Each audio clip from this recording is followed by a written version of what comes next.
یزید کی خواہش تھی کہ امام حسین علیہ السلام اور دیگر جتنے بھی اس وقت اس ریاست کے باشندے تھے کہ وہ ان کی بیعت کریں، لیکن جو حق اور سچ کی راہ پر تھے اور جنہوں نے اس کا دور دیکھا ہوا تھا، جنہوں نے اس کا کردار دیکھا ہوا تھا، جنہوں نے یہ دیکھا ہوا تھا اس نے مکے اور مدینہ منورہ میں کس طرح سے ان مقدس مقامات کی پامالی کی، تقدس کی پامالی کی، کس طرح سے وہاں خواتین کا جینا جو ہے کہ اجیرن کر دیا گیا تھا، کس طرح سے تذلیل کی جا رہی تھی افراد کی، مسلمانوں کی بھی، خواتین کی بھی، بچوں کی بھی، بوڑھوں کی بھی، اور کس طرح سے جو ہے کہ اسلامی شعار اور اقدار جو ہیں کہ ان کی تمسخر اڑایا جا رہا تھا۔ تو ایسے حالات کے اندر امام حسین علیہ السلام نے یزید کی بیعت کرنے سے انکار کیا تھا۔ اب جو ہے کہ وہ بات کرنے کے لیے، بات چیت کرنے کے لیے وہ آ رہے تھے۔ جنگ کے ارادے سے قطعاً نہیں آتے، اگر جنگ کے ارادے سے ہوتے اور اہل بیت اگر تلوار اٹھا لے تو ان کے مقابلے میں کون کھڑا ہو سکتا ہے؟ یہ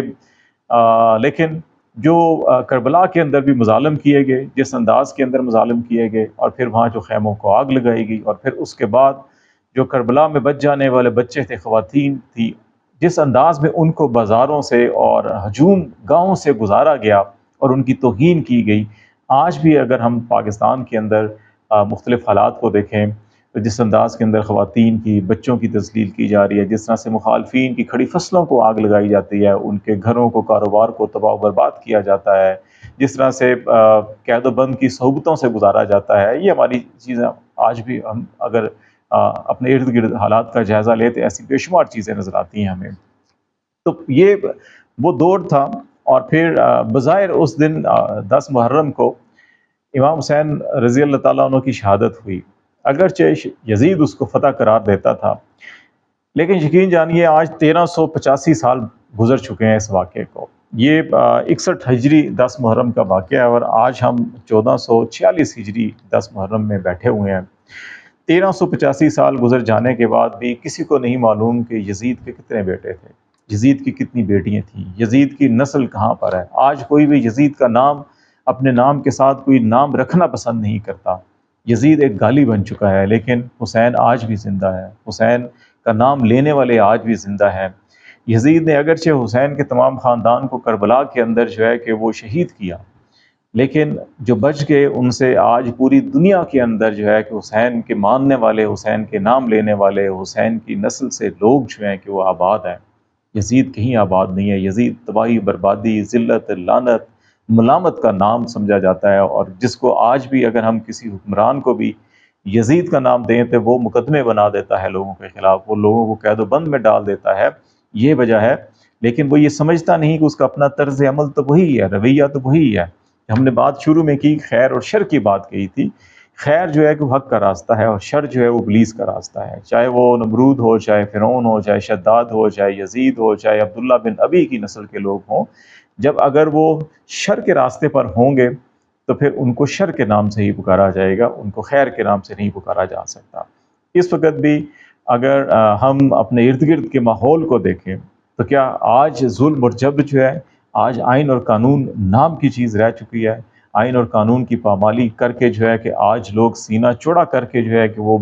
پیڈیا کے اوپر بیٹھتے ہیں اور بات کرتے ہیں اور کہتے ہیں ہم سپریم کورٹ کے فیصلوں کو نہیں مانیں گے، ہم سپریم کورٹ کو تہس نہس کر دیں گے، ہم سپریم کورٹ میں اڈاگ ججز لے کر آئیں گے، اپنے مرضی کے ججز بٹھائیں گے، اور جو جج جو ہے قانون اور آئین اقدار کے مطابق فیصلے کرتے ہیں، روایات کے مطابق فیصلے کرتے ہیں، ان کے خلاف شکایات کے انبار لگائے جاتے ہیں سوشل میڈیا کے اوپر، ان کی ذات، ان کی خاندان، ان کی خواتین، ان کے بچوں کی تذلیل توہین کی جاتی ہے، بالکل ویسے ہی جیسے کربلا سے اہل بیت کی خواتین اور بچوں کو جہاں سے جب اٹھایا گیا اور پھر شام میں یزید کے دربار تک لے جایا گیا، تو راستے میں جب بازاروں میں اور جس انداز کے اندر ہجوم گاؤں کے اندر خواتین کی توہین کی گئی، آج کیا ہم نہیں دیکھ رہے کہ اپنے مخالفین کے ساتھ ہم کیسے کرتے ہیں؟ ججز کی خواتین کے ساتھ ہم کیا کر رہے ہیں، سیاسی مخالفین کی خواتین کے ساتھ ہم کیا کر رہے ہیں؟ ایک ہی مقدمے کے اندر کبھی کسی خاتون کو ہم جو ہے کہ لاہور میں، کبھی میاں والی میں، کبھی سرگودا میں، کبھی گوجرانوالہ میں، کبھی اسلام آباد میں، کبھی بلوچستان میں، کہاں کہاں جو ہے اس کو گھماتے پھراتے ہیں، کچہریوں کے اندر، تھانوں کے اندر اس کو لے کے جاتے ہیں اور اس کی توہین کرنے کی کوشش کی جاتی ہے۔ تو کیا یہ رویے جو ہیں کہ یہ ہمیں اپنی اسلامی تاریخ میں ہم دیکھیں، کیا یہ حسینیت کے رویے ہیں یا یزیدیت کے رویے ہیں؟ تو خود ہمیں اندازہ ہوگا کہ ہم کہاں پہ کھڑے ہیں۔ تو آج بھی ہم پاکستان کے اندر جو ہے کہ ظلم اور جبر کے خلاف آواز اٹھانے والوں کو مارا جاتا ہے، مقدمے بنائے جاتے ہیں، ان کے کاروبار تباہ کیے جاتے ہیں، ان کی خواتین کی تذلیل کی جاتی ہے، اور یہ رویے جو ہیں کہ اسی وقت سے چلے آ رہے ہیں جب ہم بات کرتے ہیں حسینیت کی، یزیدیت کی۔ اور اس کے اندر ایک اور چیز ہمیں یاد رکھنی چاہیے، آج ہم عاشورہ کے حوالے سے بات کر رہے ہیں۔ حسینیت جو ہے نام ہے صبر و تحمل کا، حسینیت نام ہے کردار جو ہمیں کربلا کے اندر ملا کہ رضا الہی کا، توکل الی اللہ ہے، معیشت الہی ہے،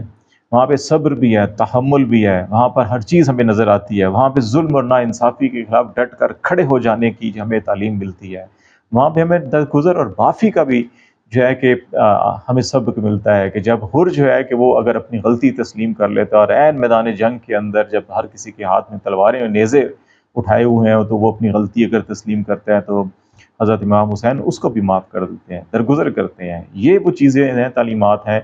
جو اگر جو ان راستوں پر چل رہا ہے، جس کا اللہ کے اوپر توکل ہے، جو لا الہ الا اللہ کے اوپر ایمان ہے، جس کا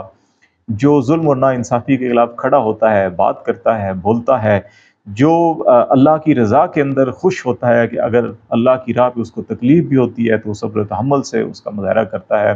وہ فساد نہیں پھیلاتا، وہ شر انگیزی نہیں کرتا، وہ اللہ کے احکامات کے خلاف نہیں کھڑا ہوتا معاشرے کے اندر، اس قسم کا وہ فساد نہیں پیدا کرتا، تو یقین جانیے وہ حسینیت کے راستے کے اوپر ہے۔ اور اگر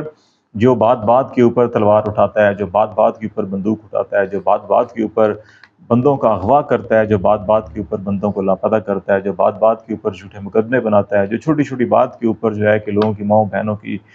سروں سے چادریں کھینچی جاتی ہیں، اس سیال کوٹ میں ہم نے کیا نہیں دیکھا، ہم نے لاہور کے اندر کیا نہیں دیکھا، ہم نے راولپنڈی اسلام آباد کے اندر کیا نہیں دیکھا، سیاسی جلسے جلوس احتجاج کو روکنے کے لیے جس انداز کے اندر طاقت کا استعمال کیا گیا، جس انداز کے اندر سیاسی مخالفین کے ساتھ جو سلوک کیا گیا، یہی سلوک ہمیں جو ہے کہ تاریخ، اسلامی تاریخ کے اندر جو ہے ملتا ہے، جس کو ہم یزیدیت کے نام سے پکارتے ہیں۔ تو اب اس کے اندر ایک تیسرا کریکٹر ہے جس کے اوپر کم بات کی جاتی ہے، اور وہ ہے کوفہ کے لوگ جو ہیں جو خاموش ہوئے تھے۔ آپ یقین جانیے کہ کوفہ والوں نے سینکڑوں خطوط لکھے حضرت امام حسین رضی اللہ تعالیٰ عنہ کو، اور اس کے حالات سے آگاہ کیا کہ کس طرح سے یزید کے دور حکومت کے اندر کیا کیا غیر اسلامی روایات جو ہیں فروغ پا رہی تھی، کس طرح سے جینا حرام ہو چکا تھا، جس طرح سے اقدار تباہ و برباد ہو رہی تھی۔ حضرت امام حسین جب ان کے خطوط کے بعد، ان کے پیغامات کے بعد جب اس طرف روانہ ہوئے سفر میں، جب ان کے ساتھ پھر ان کو روکا گیا، جو مظالم کیے گئے، تو کوفہ والے پھر خاموش بیٹھ گئے، ڈر گئے۔ وہ اگرچہ وہ دل سے یزید کے حمایت نہیں کرتے تھے، وہ یزید کو پسند نہیں کرتے تھے، لیکن جب وقت تھا ظلم کے خلاف کھڑا ہونے کا، وہ کھڑے نہیں ہوئے، وہ ڈر گئے، وہ خاموش رہے، وہ بیٹھے رہے۔ آج بھی ایسے لوگ جو ڈر جاتے ہیں، جو خاموش ہو جاتے ہیں، جو مصلحت کا شکار ہوتے ہیں، جو بیٹھ جاتے ہیں، یقین جانیے وہ وہی کردار ہے جو کوفہ والوں کا کردار تھا۔ آج ہمیں حسینیت سے سبق حاصل سیکھ کر یہ فیصلہ کرنا ہوگا کہ اپنی ذات کے اندر ہمیں، اگر حسینیت کے ہم ماننے والے ہیں، ہمیں اپنی ذات کے اندر وہی کردار ڈیولپ کرنا ہوگا۔ نام سے، بات سے کچھ نہیں ہوگا۔ آج بھی بے شمار ایسے نام ہیں جنہوں نے اپنے کے نام کے ساتھ سید لکھا ہوا ہے، حسین لکھا ہوا ہے، حسن لکھا ہوا ہے، علی لکھا ہوا ہے، محمد لکھا ہوا ہے،